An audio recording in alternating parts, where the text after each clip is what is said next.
जब हम through out travel कर रहे थे इंडिया में तो हर जगह एक ही चीज़ बोलते थे, सर वर्ल्ड कप जीतना है। मैं हमेशा कोशिश करता हूं कि मैं रिजल्ट के बारे में ना सोचूं। मैं इस बात में बिलीव करता हूं कि प्रोसेस ज़्यादा इंपॉर्टेंट है, क्योंकि प्रोसेस की वजह से आपको रिजल्ट मिलता है। तो हमें मेक श्योर करना पड़ता है कि जो प्रोसेस है हमारा, लेट्स से हमने एक आइडेंटिफाई किया है कि ये हमारा टारगेट है। एक लॉन्ग टर्म गोल होता है, एक मिड टर्म गोल होता है, बट हमारे लिए सबसे इंपॉर्टेंट होता है जो एक इमीडिएट गोल होता है, that short term planning.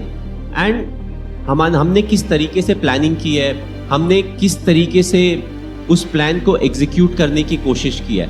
Result के बारे में सोचने से आपको रिजल्ट नहीं मिलता है। आप जब जो कंट्रोलेबल चीज़ें हैं उसके बारे में ज़्यादा ध्यान देते हो, छोटी चीज़ों में ज़्यादा ध्यान देते हो, तो मोर ऑफन देन नॉट आपको जो रिजल्ट मिलता है वो आपके फेवर में मिलता है। बट सेम रिजल्ट के लिए कई दूसरे लोग भी कोशिश कर रहे होंगे। कई बार ऐसा होगा कि हो सकता है हमारा जो प्लान था उनके मुकाबले थोड़ा इन्फीरियर रह गया। जो इंडिविजुअल थे, हो सकता है दूसरे टीम के इंडिविजुअल्स ने बेटर परफॉर्म किया है, जिसके कारण आप जीत नहीं पाए या आपको डिजायर्ड रिजल्ट नहीं मिला। उस समय डिसअपॉइंटेड होने की ज़रूरत नहीं है। हम सबको खराब लगता है, which is a normal thing. But important है कि ये देखना कि गलती कहाँ पे हुई, गलती क्या हुई, क्या हम अपनी प्लानिंग में थोड़ा ट्वीक कर सकते थे जिससे ये गलती ना हो। वी ऑल कमिट मिस्टेक्स, अगर हम गलती नहीं करेंगे तो हम सब भगवान हो जाएंगे।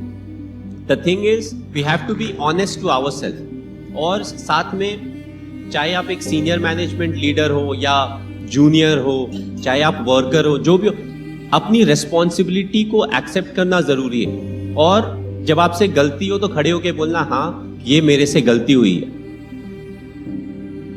जैसे ग्राउंड में कई बार होता है किसी ने कैच छोड़ दिया या किसी ने अच्छी बैटिंग नहीं की, किसी ने अच्छी बॉलिंग नहीं की। मैं हमेशा इस बारे में सोचता हूं कि हर कोई अच्छा करने की कोशिश कर रहा होता है। 40,000 लोग मैच देख रहे होते हैं, उससे ज़्यादा लोग टीवी पे देख रहे होते हैं, टीम के फैंस होते हैं, फ्रेंचाइजी के फैंस होते हैं। So you have to understand why the mistake happened. तो मैं कोशिश करता हूँ to get in to the shoes of the individual. अगर किसी ने कैच छोड़ा तो कैच छोड़ने का रीज़न क्या था। So we first try to assess what was the reason behind it. Then there are acceptable reasons and then there are some which are not acceptable. Let's say the individual has practiced very well, he was well rested, he was taking care of his sleep, he was eating well, practicing well, and he was attentive on the ground. इसके बाद भी अगर catch छूट जाए so I don't think you can do much. You just wait and you have a chat with him. Maybe somebody who needs a bit more fielding practice. As a bowler, he may need some more death bowling. So it's important to step into the shoes of individual who has committed that mistake. Because we all, it's very human not to commit mistake. We don't want to commit mistake, but a lot of time it just happens because all of us have different levels of awareness. You'll see a lot of people when they walk around, they keep banging on to stuff. कभी chair में पैर लग गया, कभी कुछ हो गया, कभी कुछ. So awareness level is different. That's why when you get into the process part, वो irritation automatically कम हो जाता है. Of course, I'm not saying this is the only way. Yes, at times you have to follow the harsher path also. अगर same बंदा बार बार गलती कर रहा है और सेम गलती अगर कर रहा है, so then it's no more a learning curve.